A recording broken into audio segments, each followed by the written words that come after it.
حضرت ابو بکر صدیق رضی اللہ عنہ سے روایت ہے کہ آپ صلی اللہ علیہ وآلہ وسلم نے فرمایا کہ دجال روح زمین کے ایک ایسے حصے سے نکلے گا جو مشرق میں واقع ہے اور جس کو خراسان کہتے ہیں۔ اس کے ساتھ لوگوں کے کتنے ہی گروہ ہوں گے۔ ان میں سے ایک گروہ کے لوگوں کے چہرے پر تے بتے پھلی ہوئی ڈال کی مانند ہوں گے۔ اس کے علاوہ حضرت سعید بن مسیب رضی اللہ عنہ فرماتے ہیں کہ حضرت ابو بکر صدیق رضی اللہ عنہ نے دریافت فرمایا کہ کیا عراق میں کوئی ایسا علاقہ موجود ہے جس کو خراسان کہتے ہیں؟ لوگوں نے کہا جی ہاں۔ آپ نے فرمایا کہ دجال وہیں سے نکلے گا۔ یہاں عراق سے مراد سرزمین فارس ہے، یعنی ایران کی سرزمین۔ آج سے 1400 سال پہلے فارس کے اندر آج کے موجودہ دور کے ایران، عراق، آذربائیجان اور پاکستان کے صوبے بلوچستان کے کچھ علاقے شامل تھے، اور اس وقت کا خراسان آج کے افغانستان، ایران اور بلوچستان کے کچھ علاقوں پر مشتمل تھا۔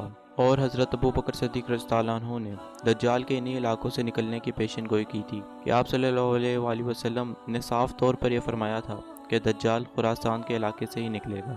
دجال مصیب کذاب کا نام ہے، اور اس کو پہچاننے کی نشانی یہ ہوگی کہ اس کی ایک آنکھ ہوگی، وہ کانا ہوگا، اور اس کی پیشانی پر صاف صاف کاف الف فیر یعنی کافر لکھا ہوگا، اور ہر مسلمان و مومن اس کو پڑھ سکے گا، لیکن کافروں کو یہ لکھا ہوا نظر نہیں آئے گا۔ حدیث کے مطابق دجال ایک دم کٹے گدھے پر سوار ہوگا جس کے دونوں کانوں کے درمیان 40 گز کا فاصلہ ہوگا، اور یہ بات تو ظاہر ہے کہ اس گدھے سے مراد کوئی بہت جدید ٹیکنالوجی والا جہاز ہوگا، کیونکہ اگر آپ صلی اللہ علیہ وآلہ وسلم اس دور میں ایسی کسی چیز کا ذکر فرماتے تو لوگ اس بات کو سمجھ نہیں پاتے۔ اس گدھے کے دونوں کانوں کے نیچے 70,000 افراد آ سکیں گے، اور 70,000 یہودی اس کے پیچھے ہوں گے جن کے جسموں پر سبز چادریں ہوں گی۔ دجال 40 دنوں کے اندر ساری زمین میں پھر لے گا، مگر 2 جگہ مکہ شریف اور مدینہ شریف میں داخل نہیں ہو سکے گا۔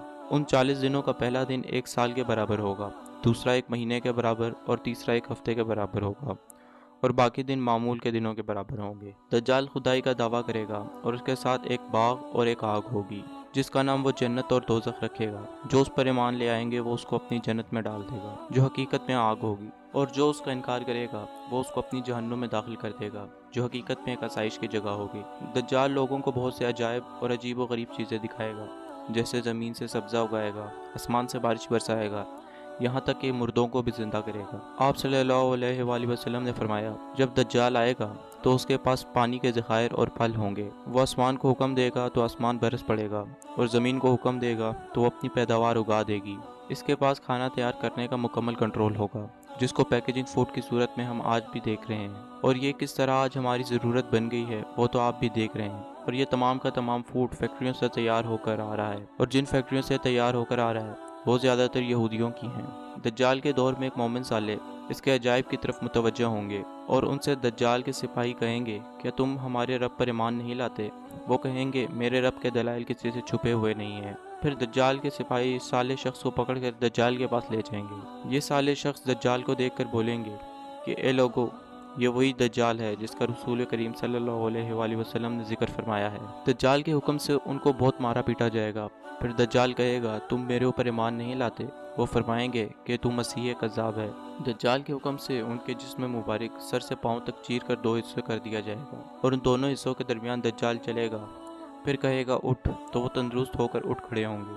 تب وہ ان سے کہے گا کیا تم مجھ پر ایمان نہیں لاتے؟ وہ فرمائیں گے میری بصیرت یعنی عقل مندی اور زیادہ ہو گئی ہے۔ اے لوگو، یہ دجال اب میرے بعد کسی کے ساتھ ایسا نہیں کر سکے گا۔ پھر وہ انہیں پکڑ کر ذبح کرنا چاہے گا اور اس پر قادر نہیں ہو سکے گا۔ پھر ان کے ہاتھ پاؤں پکڑ کر انہیں اپنی جہنم میں دھکیل دے گا۔ لوگ یہ گمان کریں گے کہ ان کو آگ میں ڈال دیا ہے، مگر حقیقت میں وہ ایک آسائش کی جگہ پر ہوں گے۔ دجال کے دور میں ایک فتنہ یہ بھی ہوگا کہ وہ ایک دیہاتی جس کے ماں باپ مر چکے ہوں گے اس سے کہے گا کہ کیا خیال ہے اگر میں تیرے ماں باپ کو زندہ کر دوں تو کیا تو مجھ پر ایمان لے آئے گا؟